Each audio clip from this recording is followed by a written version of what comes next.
Exactly. Tsaka, di ba? Perfect timing for our episode this today para meron episode. Yeah. specific case study. Yeah. It reminds me of this when we also give marriage talks about grow. So, being grace-filled. And there's this case of a Indian couple. They've been married for more than 90 years. Whoa! 90. Whoa! Yeah. They're How now old? 110. Oh my gosh, 10 siguro. Yeah. Yeah, they got married young. Married when they were 18, 19. And they said that the secret to their 100 years of marriage is 3 words. I am sorry. Sorry. So, Galing. Ganda. 100 years, di ba? Parang you'll be saying Grabe. sorry. Yes. So yeah, But it's a good reminder. Yeah, it's a good and reminder. it's also refreshing to hear it from this couple, no? To be transparent about it. Maganda rin yung yung tip ni Sister Maru kasi not everyone, especially women, can be so expressive with their feelings. Yeah. In fact, there are times when we keep it to ourselves and ipapasantabi na nila. Ganun ka ba? Pero it's important.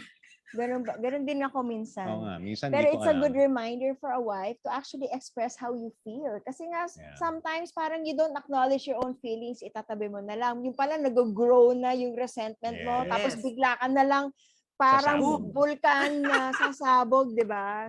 Tapos saka papasok yung nagging, saka papasok yung disrespect. So, lalong lumalaki yung sitwasyon. Whereas kung naramdaman mo na, tapos sasabihin mo, and then you make it known, tapos buti na lang sensitive yung husband, si Bo, na mag-sorry agad. Pero, I think it's important also, it's a good reminder for husbands na mag-sorry ka naman. Kasi minsan, ini-invalidate ang feelings eh. Diba? Oh, yun. Yes. Yeah. Na mas lalo pang mas masakit. Kailangan ma-validate. Yes. Kailangan i-validate. Yeah, good reminders. It reminds me the other day, di ba? Yung may nasabi ako sa'yo, I was correcting you about something, but the way I corrected you, you felt shamed about it. And so you told me that, the way you corrected me, parang you shame people. You have this way of correcting people and then you shame them. So I really, and then, yun. So nag-sorry naman ako. Yes, nag-sorry. Nag-sorry. And ang maganda din naman kay RD. He's very teachable and humble din. Galing. Importante yung ganun eh. Even if you're the leader, di ba? Hindi ka naman perfect.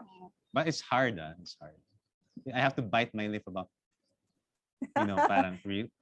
Hats off to you kasi you bit your lip. kasi feeling mo, ikaw, di ba, kino-correct ka, so ikaw may mistake. Tapos ngayon, ako yung na-correct. Okay. Galing. That's good. I was corrected in the way I correct. Yon, tama. Pero, tama. Diba? Kami 8 years pa lang kami magkasama. So we're learning a lot from shucks. Sana, ubos na yung oras natin, pero sana mas marami tayong time for them. With them, I'm sure mas marami pa tayong matututunan. Sana may part 2. Diba? Sure.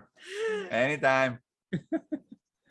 I know. Well, can I ask one more question? Kasi we always ask this of our couples. What do you can take turns? What do you pray for each other? Oh. Wonderful. Ikaw muna? Ako. Of course, ako muna. Siyempre ako muna. I always pray for definitely yung inspiration ni Lord to always be with Him. Yung God's anointing. Kasi nga, that's His that is His main gifting eh. Right. He is God's speaker. Yes. I always ask for the Holy Spirit to always be with him, to give him the wisdom. Wonderful. As he prepares so much, di ba? As he preaches, writes, gives inspiration. So yun ang number 1 prayer ko sa kanya. And of course, his health always. Physical, mental health niya. Especially when we went through the COVID crisis. Right. I know, I remember. Grabe, nangyari sa Must have inyo. been so So- scary, ah. Mm. My goodness. So yun ang mga ano. And then he bikes alone. Bikes. Every day he bikes Wow. from here in our house to Alabang. So Wow. syempre, lagi ako nakamonitor sa kanya sa Live 360. Naku, nasaan ka na? Sa Concha Cruz ka na?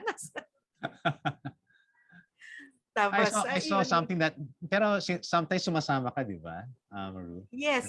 Actually, yun. Once a week, Once a week. dapat. Pero mas malakas yung tawag nung kama eh. Matutulog na lang ako. And yun nga, I surrender him to the Lord. Lord, ikaw bahala sa kanya. So yun. How about you, Those brother? are the So things, aside from other things, those are the two top things that I really pray Wisdom for. and health protection. Mm-mm. Nice. How about Brother Bo? Yeah. I pray for her specifically in the area of the fulfillment of her service as a mom and also her service to the people around her. It's something that she tells me na parang minsan kasi parang comparing herself with me and her parang in terms of her service, parang ang dami ko daw ginagawa, tapos siya parang what's my mission? And I always tell her, your mission towards me is already huge, but then also of course to the kids. Yeah.